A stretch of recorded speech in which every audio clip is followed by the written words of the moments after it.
నమస్కారం HDV news కి స్వాగతం. నేను స్వప్న. ముందుగా హెడ్లైన్స్ చూద్దాం. అట్టహాసంగా CM Jagan nomination. Pulivendula returning అధికారికి నామినేషన్ పత్రాలు అందజేసిన సీఎం తన చిన్నాన్న వివేకానంద రెడ్డిని హత్య చేసింది ఎవరో బయట ప్రపంచానికి తెలుసుందని స్పష్టీకరణ. 59వ డివిజన్లో ఎన్నికల ప్రచార కార్యక్రమంలో పాల్గొన్న ఎమ్మెల్యే వెల్లంపల్లి శ్రీనివాస్ బోండా ఉమా ప్రజా జీవితానికి పనికిరాడని విమర్శ. 47వ డివిజన్ కొండ ప్రాంతంలో ఎన్నికల ప్రచార కార్యక్రమాన్ని నిర్వహించిన బీజేపీ అభ్యర్థి సుజనా చౌదరి ఎన్డీఏ కూటమి అధికారంలోకి రాగానే పాతబస్తీ అభివృద్ధికి ప్రణాళికలు రూపొందిస్తామని హామీ. కోలాహలంగా సాగిన వల్లభనేని వంశీ కొడాలి నాని నామినేషన్ ర్యాలీ. వేలాది మంది పార్టీ శ్రేణులు అభినందనలతో భారీ ఎత్తున ఊరేగింపు.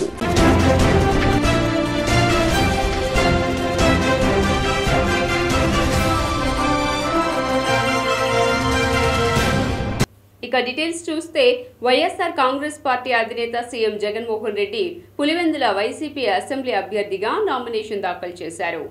మేమంతా సిద్ధం బస్సు యాత్రను బుధవారంతో ముగించుకుని ఏపీ ముఖ్యమంత్రి వైఎస్ జగన్మోహన్ రెడ్డి తాజాగా గురువారం పులివెందుల్లో పర్యటించారు.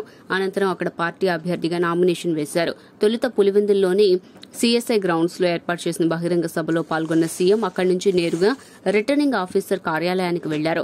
అక్కడ జగన్ నామినేషన్ వేశారు. నామినేషన్ పత్రాలను పులివెందుల ఆర్ఓకు అందజేశారు.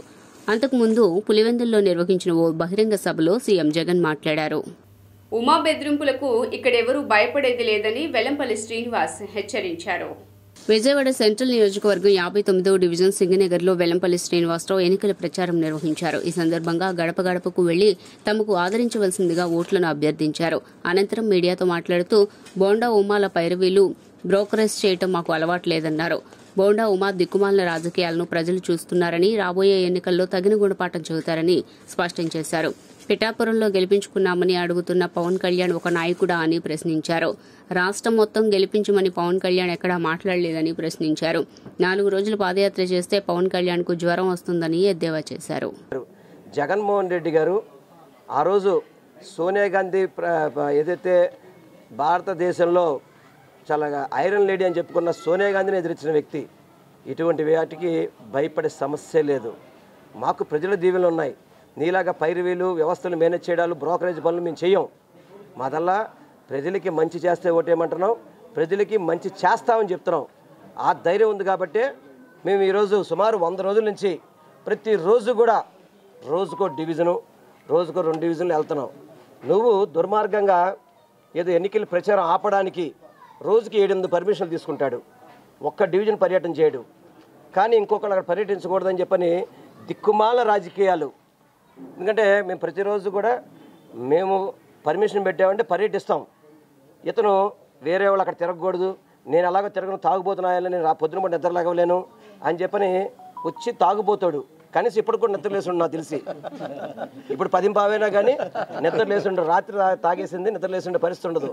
ఈరోజు డివిజన్ పర్యటన పెట్టుకున్నాడు, అది క్యాన్సిల్. కానీ ఇంకోళ్ళు అక్కడికి వెళ్ళకూడదు. ఇటువంటి నీచపు రాజకీయాలు తప్ప పర్యటనలో పోటీ పడదాం, ప్రజాసేవకు పోటీ పడదాం, ప్రజలకి మంచి చేయడానికి పోటీ పడదాం అని చెప్పి ఆలోచన ఉండదు. ఎంత తాగుదామని పోటీ పడతాడు, ఎన్ని భూ కబ్జాలు చేసామని పోటీ పడతాడు. 14 నుంచి 19 వరకు కూటమి ప్రభుత్వమే కదా. ఏం పీకాడు? భయపడతాడు జగన్మోహన్ రెడ్డి గారు. జగన్మోహన్ రెడ్డి గారు భయపడతారా? చంద్రబాబు కుప్పంలో గెలవడం కూడా కలే, గుర్తుపెట్టుకోండి. ఎంతమంది నరేంద్ర మోడీలు తోడున్నా, ఎంతమంది దత్తపుత్రులు తోడున్నా, ఎన్ని నీచమైన రాజకీయ పార్టీలతో కూడా రహస్య ఒప్పందాలు పెట్టుకున్నా చంద్రబాబు కుప్పంలో కూడా ఓడిపోతున్నాడు. కుప్పంలో కూడా గెలవలేని పరిస్థితి. పిఠాపురంలోనే పవన్ కళ్యాణ్ వెళ్ళి నన్ను గెలిపించండమ్మా, నన్ను గెలిపించండమ్మా అని చెప్పి బతిమాలుతున్న వ్యక్తి ఒక రాష్ట్ర నాయకుడా? ఒక రాష్ట్ర నాయకుడా? అమ్మా 175 నియోజకవర్గాలు గెలిపించాలని చెప్పాలి తప్ప నాకు ఒక్కసారి గెలిపించండమ్మా, నన్ను గెలిపించండమ్మా, నన్ను గెలిపించండమ్మా అంటున్నాడు తప్ప నా పార్టీ లేదు. చంద్రబాబు నాయుడు సింగిల్గా రాకుండా అంటే చంద్రబాబు నాయుడు సింగిల్గా కాకుండా ఇంకో ఇప్పుడు దత్తపుత్రుడు తెచ్చుకున్నాడు పవన్ కళ్యాణ్కి. ఆ పవన్ కళ్యాణ్కి చంద్రబాబు ఇద్దరికి సిగ్గు లేదు అని మళ్ళీ బీజేపీతో కలవడం. అంటే మైనార్టీ పరువు తీసి ఏదైనా పార్టీ ఆంధ్రప్రదేశ్ ఉందంటే అది కేవలం చంద్రబాబు నాయుడు. ఇప్పుడు వాళ్ళు బీజేపీ వాళ్ళు చెప్తున్నారు 4% రిజర్వేషన్. బీజేపీ కాదు, చంద్రబాబు నాయుడు పవన్ కళ్యాణ్ గారు మైనార్టీ బొచ్చు కూడా పీకలేడు. చూసుకో, మాకు దేనికి, మాకు దమ్ము ధైర్యం ఏంటి? మా జగనన్న ఉన్నాడు. చూడండి, జగనన్న ఆంధ్ర రాష్ట్రంలో కలిసి ఉన్నప్పుడు ఒక ఎమ్మెల్సీ ఇవ్వడానికి చాలా ఇబ్బంది ఉండేది. ఒక ఎమ్మెల్సీ ఎందుకు దించుతాడు?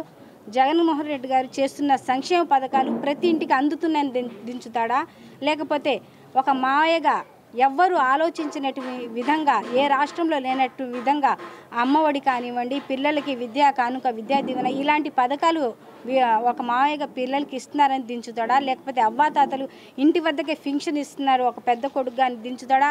మనకైతే అర్థం అవట్లా. ప్రజలే చెప్తున్నారు అసలు పవన్ కళ్యాణ్ అనేవాడు రేపు 13వ తారీఖు తర్వాత ఈ మన ఆంధ్ర రాష్ట్రంలోనే కనబడకుండా చేస్తామని. అలాగే 30 సంవత్సరాల నుంచి చేస్తున్నాను అంటున్నాడు చంద్రబాబు నాయుడు. ముత్యాలంపాడు షిరిడి సాయిబాబా మందిర ఆవరణలో మరకత శివలింగ ప్రతిష్ఠ కార్యక్రమంలో పాల్గొనడం గత జన్మలో చేసిన పుణ్యంగా భావిస్తున్నానని గజల్ శ్రీనివాస్ అన్నారు. ఆంధ్ర షిరిడిగా పేరుగాంచిన ముత్యాలంపాడు షిరిడి సాయిబాబా మందిర ఆవరణలో మరకత శివలింగ ప్రతిష్ఠ కార్యక్రమం వైభవంగా జరిగింది. గత 3 రోజులుగా ప్రత్యేక పూజలు, అభిషేకాలు, యాగాలు అనంతరం నేడు ప్రతిష్ఠ కార్యక్రమం జరిగింది. ప్రతిష్ఠ అనంతరం శాంత కళ్యాణం నిర్వహించారు. ఈ కార్యక్రమంలో భక్తులు పెద్ద సంఖ్యలో పాల్గొన్నారు. ముత్యాలంపాడు షిరిడి బాబా సంస్థానంలో వెలిసినటువంటి మరకతలింగ శివుడు ప్రతిష్ఠ జరిగింది. ఈరోజు శాంతి కళ్యాణం జరుగుతుంది. అందుకని హైదరాబాద్ నుంచి ఈ కార్యక్రమానికి వచ్చాను. మీరు చూసుంటారు మరకత రూపంలో ఉన్నటువంటి శివుడి యొక్క ప్రతిష్ఠ జరిగింది. ఇక్కడ మిత్రుడు గౌతమ్ రెడ్డి గారు చేసినటువంటి ప్రతిష్ఠ ఇది. నాకు ఎంత ఆనందం అనిపించిందంటే శివుడికి స్వయంగా అభిషేకం చేసుకోవాలని ప్రతి భక్తుడు కూడా కోరుకుంటాడు. ఇవాళ ఆ సౌలభ్యాన్ని, ఆ సౌకర్యాన్ని భక్తులకు కలిగించినటువంటి దేవస్థానం వారిని నేను మనస్ఫూర్తిగా అభినందిస్తున్నా. ఎవరి దగ్గరికి వెళ్ళినా అయ్యా శివావుడికి అభిషేకం చేసుకోండి, శివలింగానికి అభిషేకం చేసుకోండి అని చెప్తారు. కానీ భక్తుడికి ఎట్లా ఉంటుందంటే నేను వెళ్ళి శివుడిని తాకి అభిషేకం చేసుకోవాలనిపిస్తుంది. నేను ఇక్కడ రాగానే గౌతమ్ రెడ్డి గారితో అదే అన్న, అయ్యా చక్కగా మంచి చెట్టు కింద పెట్టారు స్వామిని, ఎవరైనా వచ్చి 24 గంటల్లో ఎప్పుడైనా సరే వచ్చి అభిషేకం చేసుకోవచ్చు. కాబట్టి విజయవాడ ఈ చుట్టుపక్కల ప్రాంతాల్లో చుట్టుపక్కల ఉన్నటువంటి ప్రాంతాల్లో ఉన్నటువంటి ప్రజలందరూ కూడా వచ్చి శివుణ్ణి స్వయంగా అభిషేకం చేసుకునేటువంటి మరకత లింగము ఆ రూపంలో ఉన్నటువంటి ఆ శివుణ్ణి మీరు అందరూ కూడా అభిషేకం చేసుకోవచ్చు. తరలిరండి. నిన్ననే ఆయనకి ప్రతిష్ఠ జరిగింది. ఇవాళ శాంతి కళ్యాణం జరుగుతుంది. పైగా ఈ క్రోధినామ సంవత్సరంలో శివుడికి అభిషేకం చేసుకుంటే చాలా మంచిది. పాత బస్తీని సింగపూర్ తరహాలో అభివృద్ధి చేస్తామని సుజనా చౌదరి తెలిపారు. 47వ డివిజన్ కొండ పైభాగాల్లో మహాకూటమి పశ్చిమ నియోజకవర్గ అభ్యర్థి వై సుజనా చౌదరి ఎన్నికల ప్రచార కార్యక్రమాన్ని నిర్వహించారు. కేంద్ర రాష్ట్ర ప్రభుత్వాలతో తనకున్న పరిచయాలతో పాత బస్తీని మరింతగా అభివృద్ధి చేయడం సాధ్యపడుతుందన్నారు. పాత బస్తీని ఎలా అభివృద్ధి చేశారో అభివృద్ధి పనుల వివరాలను తెలిపే శ్వేతపత్రాన్ని విడుదల చేసే దమ్ము ధైర్యం ఆ నేతలకు ఉందా అని పరోక్షంగా వైసీపీ నేతలపై నిప్పులు చెరిగారు. నిత్యం అసత్య ప్రకటనలు చేస్తూ నిరంతరం ప్రజలను మోసం చేయటమే వైసీపీ నేతల నిజస్వరూపమన్నారు. వైసీపీ హయాంలో ఎలాంటి అభివృద్ధి పనులు ఎక్కడా జరగలేదని సీఎం పనితీరుపై విమర్శలు గుప్పించారు. చేశాము జనసేన, తెలుగుదేశం పార్టీ, బీజేపీ అందరం కలిసి. తర్వాత ఇప్పుడు ప్రచారం ముఖ్యంగా వాళ్ళ అవగాహన యాత్రలో వాళ్ళ సమస్యలన్నీ కనుక్కున్నాం. ఇక్కడ అధికంగా అన్నిటికంటే ఎక్కువ సమస్య పట్టాలు ఇచ్చారు, రిజిస్ట్రేషన్ లేదు. ఒక్కరికి కూడా ₹1 చదువు కానీ పెళ్లికి కానీ దేనికి కూడా అప్పు తీసుకునే పరిస్థితి లేకుండా ఉంది. అట్లాగే మున్సిపల్ అప్రూవల్స్లో క్రమబద్ధీకరణ చేయలేదు. ఇక రోడ్లు, మెట్లు, మంచినీరు, డ్రైనేజ్ వాటరు ఈ రెండు మిక్స్ అవటం, బూస్టర్ లేకపోవటం, ఆ మహిళలను చూస్తే మనసు కలిసిపోతూ ఉంది. అంత దారుణంగా ఉంది వాళ్ళ పరిస్థితి. చిన్న చిన్న పిల్లల్ని, బాలింతల్ని వాళ్ళ మోసి తీసుకెళ్తూ ఉన్నారు. వీటన్నిటికీ కూడా మంచి ప్రజాప్రతినిధి ఉంటే ఈ సమస్యలన్నీ వాళ్ళ మీద వీళ్ళ మీద వంకలు పెడతాం కాదు. ప్రభుత్వం నిరంతరం మనుషులు వస్తుంటారు, పోతుంటారు. కాబట్టి ఒక మంచి ప్రజానాయకుడిగా ప్రజలతో ఎన్నుకోబడతానని నాకు నమ్మకం. కేశినేని చిన్ని గారు సైకిల్ గుర్తుకి, నా కమలం గుర్తుకి ఓటు వేసి డబుల్ ఇంజన్ సర్కార్ ఎలాగైతే మోడీ గారు, చంద్రబాబు నాయుడు గారు నడిపించబోతున్నారో, పవన్ కళ్యాణ్ గారు కూడా పెద్ద మానవతావాది. ఆయన్ని తీసుకొని వస్తే ఆయనకి ఇవన్నీ నేను చెప్తే డెఫినెట్గా మేము అందరం కలిసి బ్రహ్మాండంగా ఈ పశ్చిమ నియోజకవర్గాన్ని పూర్తిగా జగన్ 5 ఏళ్ల విధ్వంస పాలనలో అన్ని వర్గాల ప్రజల జీవితాలు చిన్నాభిన్నమయ్యాయని గద్దె అనురాధ వ్యాఖ్యానించారు. తూర్పు టీడీపీ ఎమ్మెల్యే అభ్యర్థి గద్దె రామ్మోహన్, ఎంపీ అభ్యర్థి కేశినేని చిన్ని విజయాన్ని కాంక్షిస్తూ గద్దె రామ్మోహన్ సతీమణి మాజీ జెడ్పీ చైర్పర్సన్ గద్దె అనురాధ 14వ డివిజన్ దర్శిపేటలో పర్యటించారు. సైకిల్ గుర్తుపై ఓటు వేసి కూటమిని గెలిపించాలని అభ్యర్థించారు. అనంతరం ఆమె మాట్లాడుతూ ఎన్నికలు ఎప్పుడు వస్తాయా అని, చంద్రబాబు ఎప్పుడు గెలిపించుకుందామా అని ప్రజలు ఎదురు చూస్తున్నారన్నారు. గత 5 ఏళ్లుగా అన్ని వర్గాల ప్రజలు ఇబ్బందులు పడుతున్నారని తెలిపారు. జగన్ ప్రభుత్వానికి నూకలు చెల్లాయని వ్యాఖ్యానించారు. రాష్ట్రాన్ని భ్రష్టు పట్టించిన జగన్ను సాగనంపేందుకు ప్రజలు సిద్ధంగా ఉన్నారన్నారు. కలిసాం, కుటుంబంలో ఉన్న ఆడవారిని కలిసాం. ప్రతి ఒక్కరూ కూడా వాళ్ళ కోణంలో ఎన్ని ఇబ్బందులు పడ్డారో ప్రతి ఒక్కరూ కూడా తెలియజేయటం జరిగింది. అంతేకాకుండా ఇక్కడ ఉన్న దుకాణాలు కానివ్వండి, కొట్ల వాళ్ళు కానివ్వండి, వ్యాపారాలు చేసుకునే వ్యాపారస్తులు కానివ్వండి, వీళ్ళంతా కూడా ఈ రోజున విజయవాడ నగరం ఇంత ప్రశాంతంగా ఉంది అంటే అది గద్దె రామ్మోహన్ గారు మాత్రమే, ఆయన ఎమ్మెల్యేగా ఉండటం వలన మాత్రమే ఇది సాధ్యమైంది. ఎందుకంటే ఈ రోజున వాళ్ళు అధికారంలోకి లేకుండానే ఒక తల్లి లాంటి తెలుగుదేశం పార్టీ, మరి స్టేట్ తెలుగుదేశం పార్టీ మీదకి దూకుడుగా వెళ్ళి అక్కడ అద్దాలన్నీ పగలగొట్టి, మరి గేట్లు పగలగొట్టి తనకి రాజకీయ భిక్ష పెట్టిన ఎన్టీఆర్ విగ్రహం వరకు వెళ్ళారు. మనందరం కూడా చూసాం. అదేవిధంగా సీనియర్ నాయకుడని చూడకుండా మరి ఒక గాంధీ గారి కన్ను పొడిచారు, మనందరం చూసాం. అదేవిధంగా కృష్ణలంకలో ఒక ముస్లిం మైనారిటీ మహిళ ఆ రోజున ఒక బ్యానర్, గద్దె రామ్మోహన్ గారి బ్యానర్ పెట్టిందని చెప్పి మరి వెళ్ళి కారం కొట్టడం, వాళ్ళ కళ్ళల్లో కారం కొట్టడం కూడా ఈ రోజున నగర ప్రజలందరూ కూడా చూశారు. మరి వీటన్నిటికీ కారణం మీరు అవునా కాదా అది మీరు ముందు సమాధానం చెప్పండి. అవినీతికి, అరాచకానికి చిరునామా అంటే ఈ రోజున ఎవరైతే వైసీపీ అభ్యర్థిగా ప్రకటించారో వాళ్ళనేది ప్రజలు ప్రతి ఒక్కరికి తెలుసు.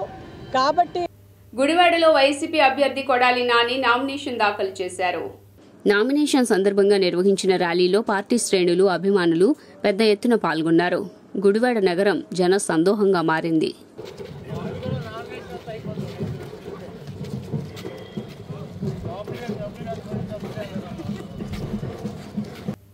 గన్నవరం నియోజకవర్గం వైసీపీ అభ్యర్థిగా వల్లభనేని వంశీ నామినేషన్ వేశారు.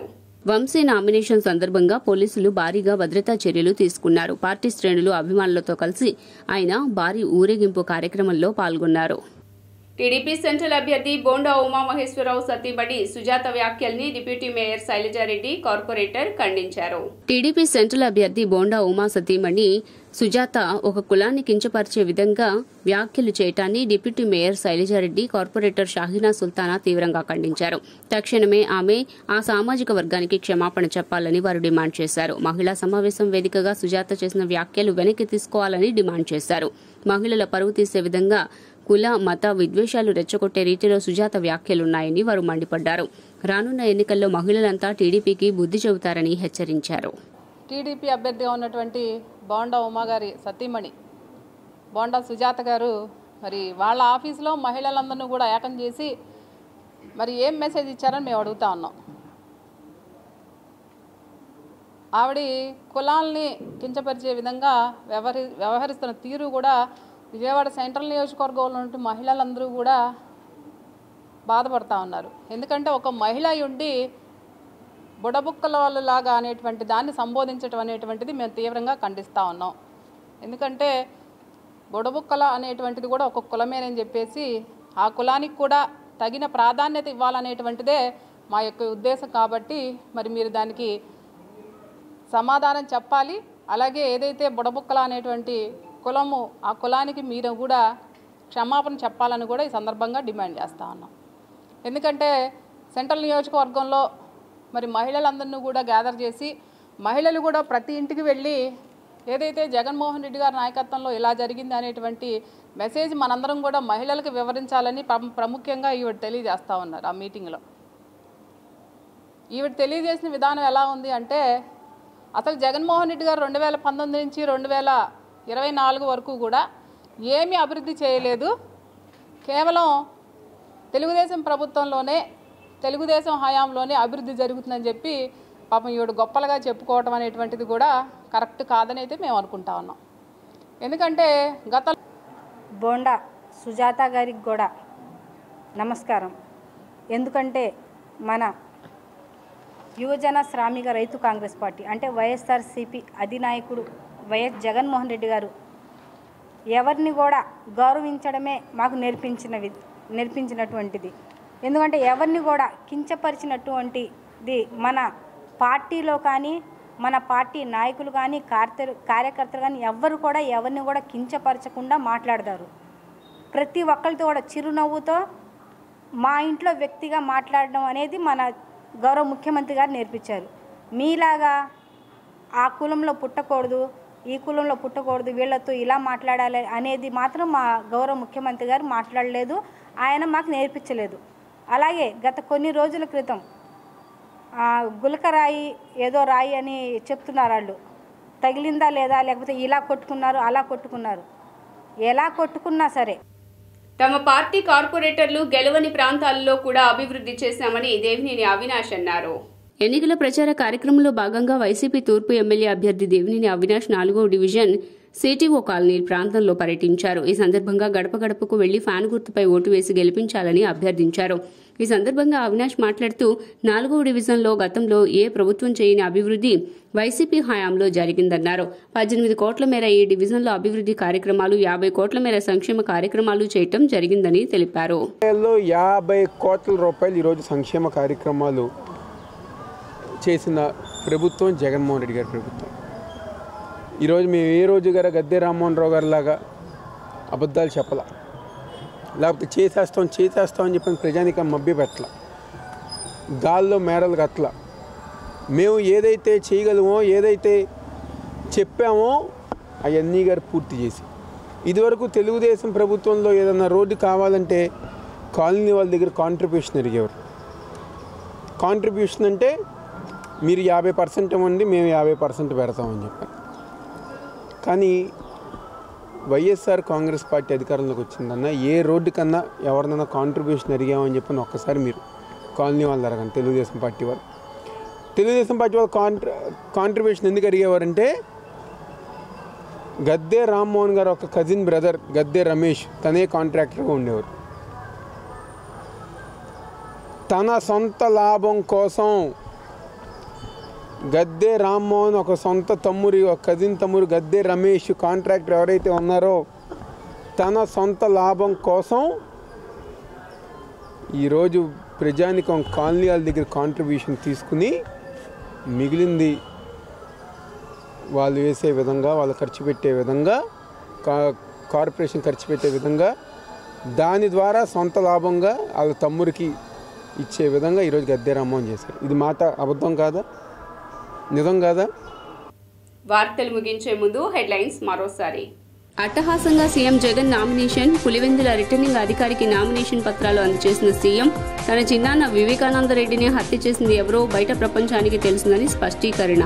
59వ డివిజన్లో ఎన్నికల ప్రచార కార్యక్రమంలో పాల్గొన్న ఎమ్మెల్యే వెల్లంపల్లి శ్రీనివాస్, బోండా ఉమా ప్రజా జీవితానికి పనికిరాడని విమర్శ. 47వ డివిజన్ కొండ ప్రాంతంలో ఎన్నికల ప్రచార కార్యక్రమాన్ని నిర్వహించిన బీజేపీ అభ్యర్థి సుజనా చౌదరి, ఎన్డీఏ కూటమి అధికారంలోకి రాగానే పాతబస్తీ అభివృద్ధికి ప్రణాళికలు రూపొందిస్తామని హామీ.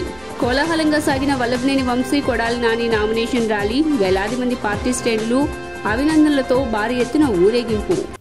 ఎస్డీవీ న్యూస్ ఇంతటితో సమాప్తం. తిరిగి వార్తల్లో మళ్ళీ కలుద్దాం. అంతవరకు సెలవు. నమస్కారం.